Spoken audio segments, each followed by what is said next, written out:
باللہ من الشیطان الرجیم بسم اللہ الرحمن الرحیم ان الذین آمنوا بے شک وہ لوگ جو ایمان لائے وعملوا الصالحات اور جنہوں نے اچھے اعمال کیے واقاموا الصلاۃ اور نماز قائم کی وآتوا الزکوٰۃ اور زکوٰۃ ادا کی لہم ان کے لیے اجرہم ان کا اجر عند ربہم ان کے رب کے پاس ہے ولا خوف علیہم نہ خوف ہوگا ان پر ولا هم یحزنون اور نہ ہی وہ غمگین ہوں گے۔ تو دیکھیں یہاں پہ اس آیت میں بھی اللہ تعالیٰ نے ارشاد فرمایا کہ ایمان شرط ہے، ایمان شرط ہے۔ آپ دیکھیں ایمان شرط نہ ہو تو کافر کتنے اچھے کام کرتے ہیں۔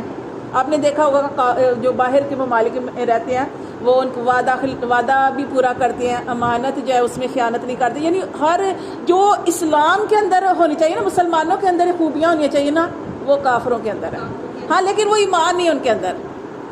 اللہ فرماتے ہیں کہ ایمان شرط ہے، ایمان شرط ہے، ایمان کے بعد عمل صالح کرنا اور نماز کی حفاظت کرنا، نماز قائم کرنا، وآتوا الزکوٰۃ اور زکوٰۃ ادا کرنا۔ اللہ فرماتے ہیں جو یہ سب کچھ کرے گا اس کے لیے اجر عند ربہم ان کے رب کے پاس ہے ولا خوف علیہم ولا هم یحزنون نہ خوف ہوگا ان پر اور نہ ہی وہ غمگین ہوں گے۔ یا ایھا الذین آمنوا اتقوا اللہ، اے ایمان والو ڈر جاؤ اللہ سے، ڈرو اللہ سے۔ جیسے پیچھے بھی ہم جیسے آگے ہے روزوں کے بارے میں کہ گزر چکا تو یہ اس جیسے اللہ تعالیٰ نے فرمایا کہ اے ایمان والے روزے رکھو۔ کیوں اللہ کیوں روزہ رکھوانا چاہتے ہیں، روزے کیوں رکھوانا چاہتے ہیں؟ اللہ فرماتے ہیں تاکہ تم متقی بن جاؤ، کیونکہ جنت جو ہے وہ متقین کے لیے ہے۔ تو اللہ تعالیٰ فرماتے ہیں اے ایمان، یہاں پہ بھی اللہ نے فرمایا اصل چیز اللہ کا ڈر ہے، اللہ کا خوف ہے۔ اللہ فرماتے ہیں اے ایمان والو اللہ سے ڈرو وذرو اور چھوڑ دو ما باقیہ جو باقی رہ گیا من الربا سود سے۔ اب آپ کو پتہ چل گیا، اب آپ کے پاس حکم آ گیا کہ سود جو ہے وہ حرام ہے۔ اب آپ کیا کرو، ڈر جاؤ، اپنے معاملات پر توبہ کرو۔ اللہ نے کہہ دیا، اللہ تعالیٰ نے فرما دیا قد ما سلف، جو ہو چکا اللہ معاف کر دے گا۔ اللہ فرماتے ہیں ما باقیہ من الربا، اور اب تمہیں سمجھ آ گیا تھا وہ سود کا معاملہ چھوڑ دو جو باقی رہ گیا۔ ان کنتم مومنین، اگر ہو تم مومن۔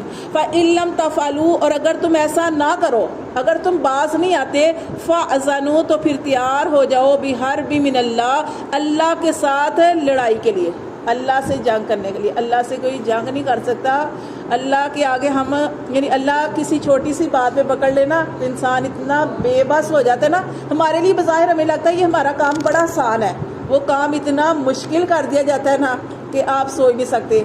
تو اللہ کے لیے اللہ سے کوئی مقابلہ نہیں کر سکتا، اللہ سے کوئی لڑ نہیں سکتا۔ تو اللہ فرماتے ہیں کہ جو نہ باز آئے تو وہ تیار ہو جائے اللہ سے لڑنے کے لیے، ورسولی اور اس کے رسول سے۔ وَإِن تُبْتُمْ، اور اگر تم توبہ کر لو، فَلَكُمْ تو تمہیں ملیں گے رؤوس اموالکم، تمہارے اصل مال، اموالکم کہ تمہیں تمہارے اصل مال مل جائیں گے۔ ٹھیک ہے، اصل مال جو وہ لے سکتے ہو، بس آپ نے اس کے اوپر سود نہیں لینا۔ اللہ فرماتے ہیں لا تظلمون ولا تظلمون، نہ تم کسی پر ظلم کرو اور نہ تمہارے اوپر ظلم کیا جائے۔ اس کا مطلب کیا ہے کہ لا تظلمون، نہ تم کسی پر ظلم کرو۔ ظلم ہے نا، کسی کو آپ نے پیسے دیے اس کے اوپر آپ اضافی رقم لے رہے ہیں، وہ سود ہے۔ اللہ فرماتے ہیں ایسا ظلم نہ کرو، اور تمہارے اوپر ظلم نہ کیا جائے کہ اب اللہ تعالیٰ نے فرما دیا کہ سود نہیں لینا، لیکن اصل رقم جس نے لیا وہ واپس کرنی ہوگی۔ اصل رقم یہ نہیں کہ آپ کی اصل رقم جو ہے وہ بھی دبا لی جائے، ایسا نہیں ہے۔ اللہ فرماتے ہیں وَإِن كَانَ ذُو عُسْرَةٍ، اور اگر ہے کوئی تنگی والا، اگر کوئی تنگ دست ہے اور اس نے لیا تم سے قرضہ یا جو پیسے لیے، فَنَاظِرَةٌ تو اسے مہلت دو إِلَى مَيْسَرَةٍ، اس کی کشادگی تک۔ اگر کسی نے آپ سے کچھ لیا تو اس کو اس کی کشادگی تک مہلت دو۔ وَأَن تَصَدَّقُوا، لیکن وہ اتنا غریب ہے کہ وہ دے ہی نہیں سکتا تو آپ اس کو معاف کر دو۔ خیر لکم، تو تمہارے لیے بہتر ہے، ان کنتم تعلمون اگر ہو تم جانتے۔